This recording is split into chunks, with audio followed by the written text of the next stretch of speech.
Alrighty, what is going on, everybody? My name is Blitzwinger and welcome to the very first episode of Level 1. Now basically the series for Level 1 is going to be very similar to if you've seen series like Continue or WTF is.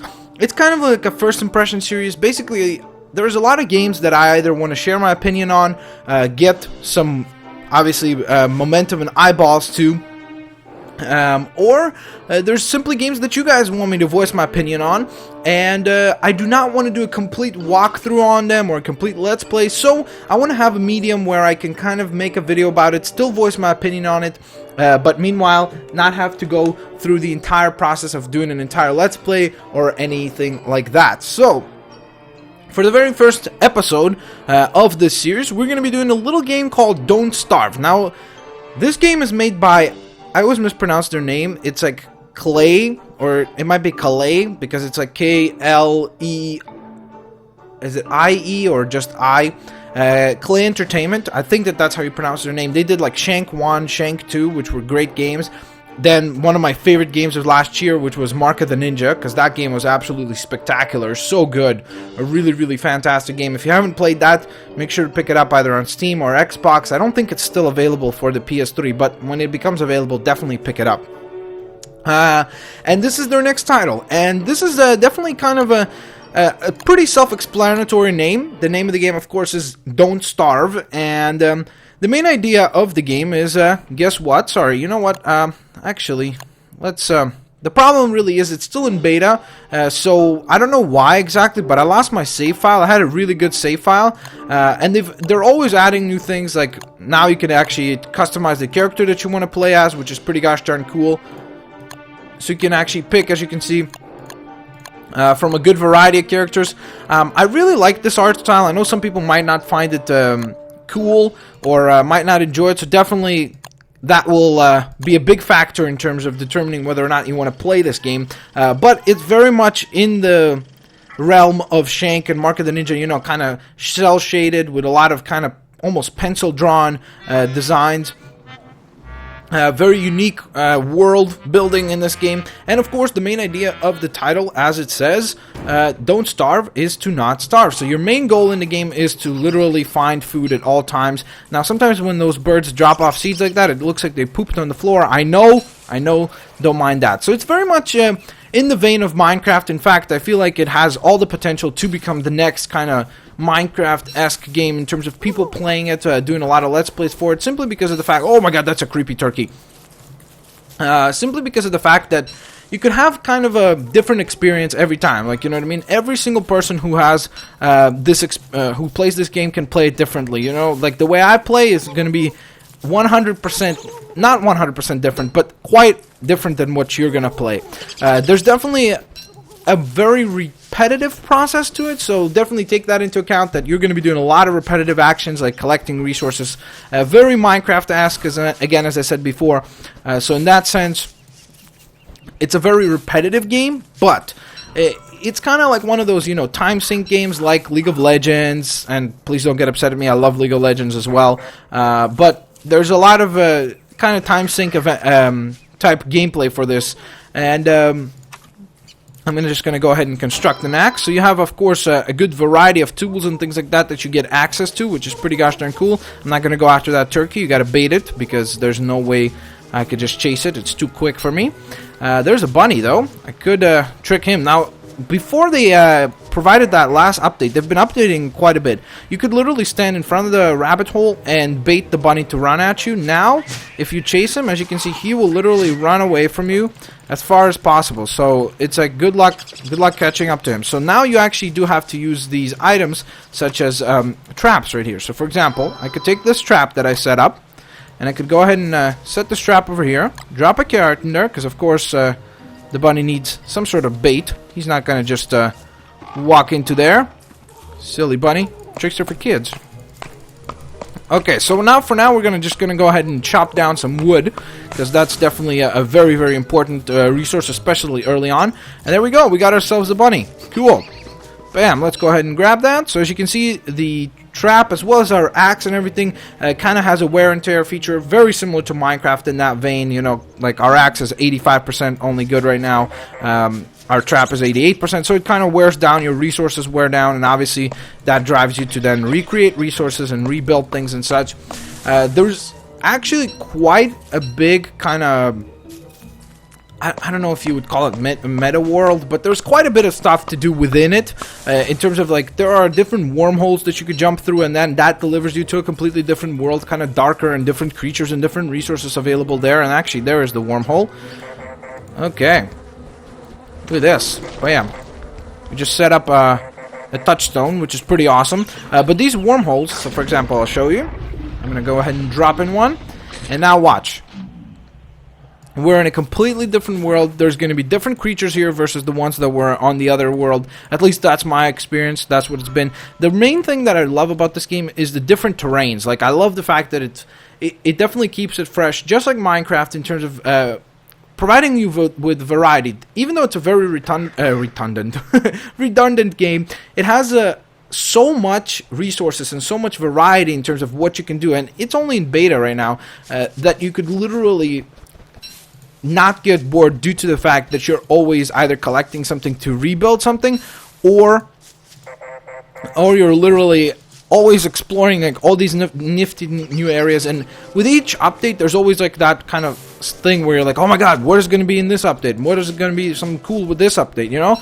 And I really like that. It adds, again, more and more depth to the game. Again, it's also $11.99 right now on sale on Steam, and if you buy it, you get access to the beta. So definitely go ahead and do that if you're interested, even at the slightest, because I mean, $11.99 is pretty gosh darn cheap, and I have a feeling like as soon as it gets really popular and it comes out of beta, it's probably going to run you a little bit higher than that.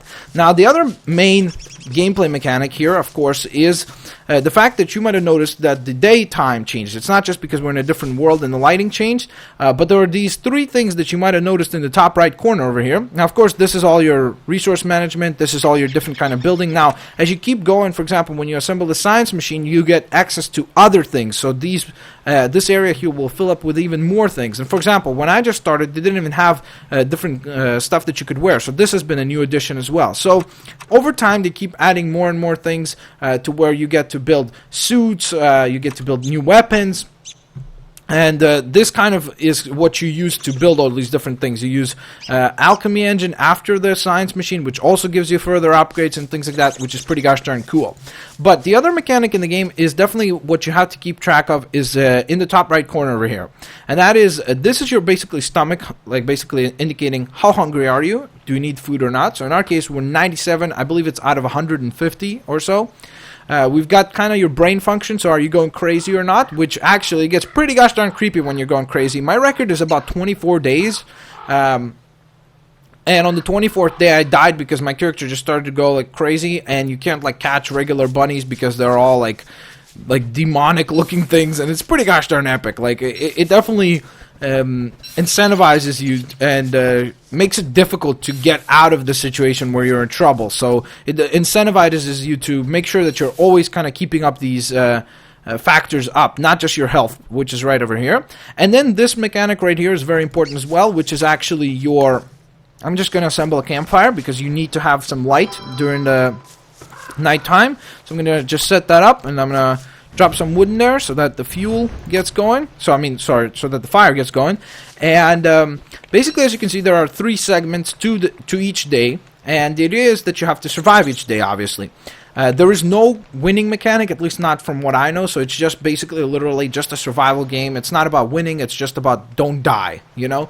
So the idea is that you have this much daylight, and this actually changes, it increases, the nighttime gets shorter, and it flips, I believe, after a certain period of time, but they do get shorter, and this is kind of your, I guess, sundown time, and then this is nighttime. At nighttime, you want to make sure to be next to some sort of a light resource, because if you go into the darkness, at first it's you don't even get to see like any big enemies or anything like that. So if I stay here, so I'm just gonna, you see, so I just take damage from unknown attackers and stuff like that, and you can die. And the thing is, if you die, that's all. Like, if I literally were to die right now, that's it. Like, that's the end of my life. I cannot recover. At least at this point, they have not provided you with anything in terms of, like, regaining your resources, that's it. Game over, you gotta restart. So it's kind of old schoolish in that way, kind of like older game titles would be, where it doesn't, like, once you die, you're dead. That's it. There are a lot of mechanics in terms of, like, obviously hunting and gathering. So, for example, right there, once I've found some resources, like, let's say these seeds are in here, so I'm going to go ahead and cook those. Then I've got some berries, and of course, via cooking them, just like in Minecraft, you gain more from the resource than you would otherwise. In fact, there are certain things that I think there was like one certain mushroom that if you eat it raw, your character's brain function goes down, but if you cook it, then it's edible. So definitely keep that in mind. So as you can see, I'm just going to go ahead and start refilling my factors there, and there we go, we're at 130, which is pretty comfortable.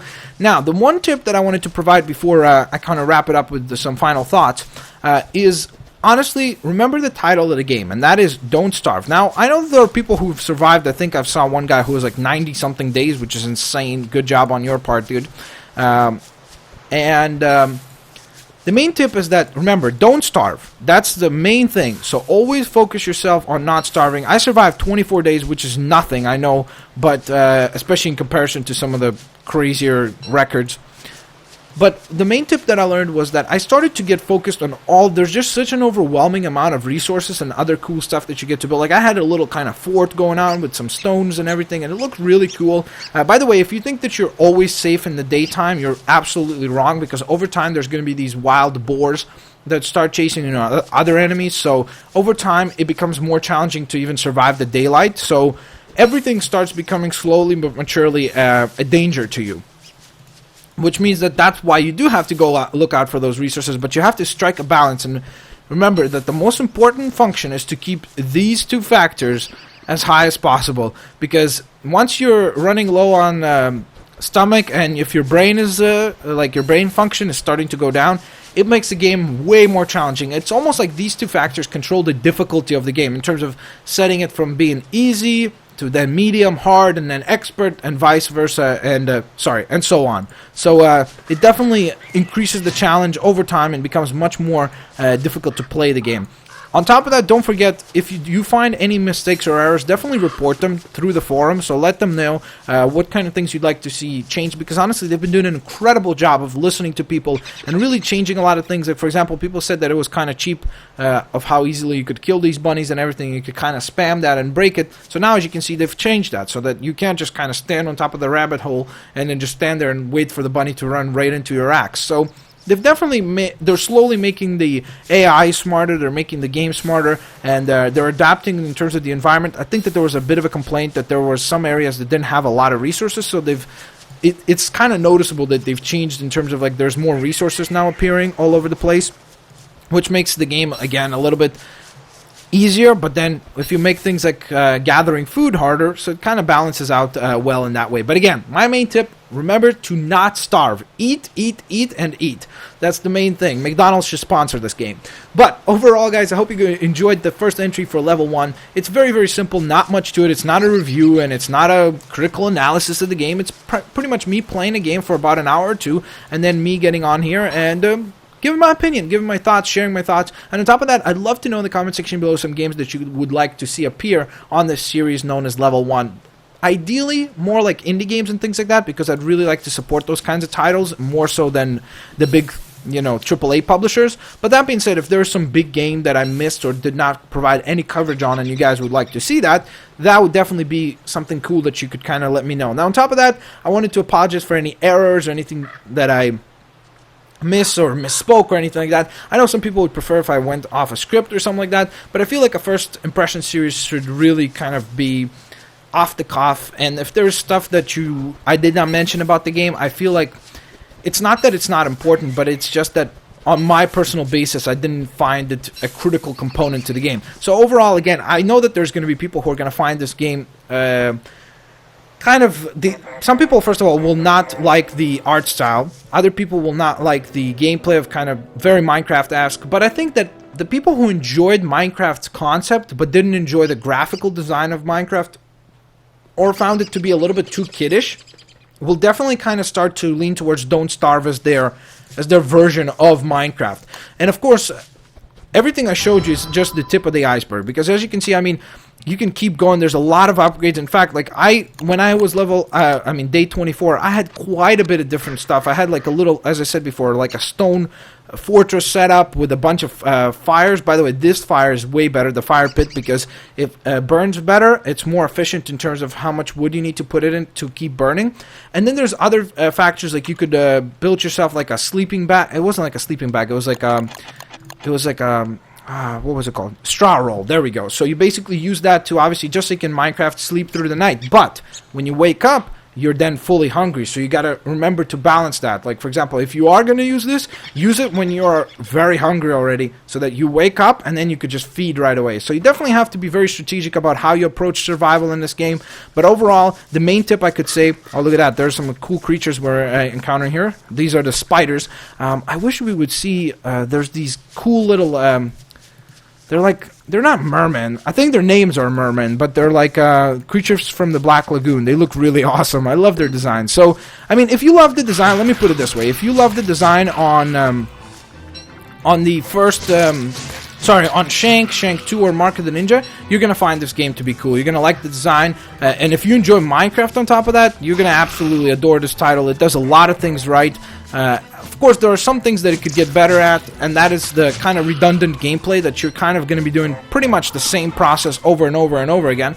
But a lot of games are like that, so I think that that's a fair assessment and something that is genuinely a fair thing to bring up. So there you go, guys. That is going to conclude the very first episode of Level 1. I hope you guys enjoyed this episode. If you did, please hit that like button, but most importantly, do not forget to let me know in the comment section below what you would guys like to see on this series, Level 1. Do you guys like the idea of it? Do you not like the idea of it? Because again, this is going to be a very, very community-driven type series. That's at least what I want it to become, and we'll see how that goes over time. So thank you very much for watching. Thank you for spending some time with me. I hope you guys have a great day. Again, if you found this game enjoyable or anything like that, make sure to go out and support it. It's only $11.99. Support the independent games, because we can't just always have the AAA titles. And come on, $11.99, that's like a meal at Burger King or something like that, or wherever, a fast food place. So you could definitely afford it. And sorry, I don't want to come off condescending. Like, it's not that it's like $11.99 is cheap. Trust me, I was at a point where that was expensive too. But you see, over time, there are creepy things like this happening, which start to actually mess with you as a player. You start to like freak out over stuff like that. It starts to get to you, all these different elements that appear over time, and they definitely start to creep up on you, literally and figuratively. So thanks all for watching this episode. I hope you guys enjoyed it. Again, do all that good stuff in the comment section below in terms of letting me know which games you'd like to see on the series, and what kind of stuff you would like kind of in the format of the series to be changed. I hope you guys enjoyed it. Again, share the video with your family and friends. I'll catch you guys next time. Peace out, and see you later.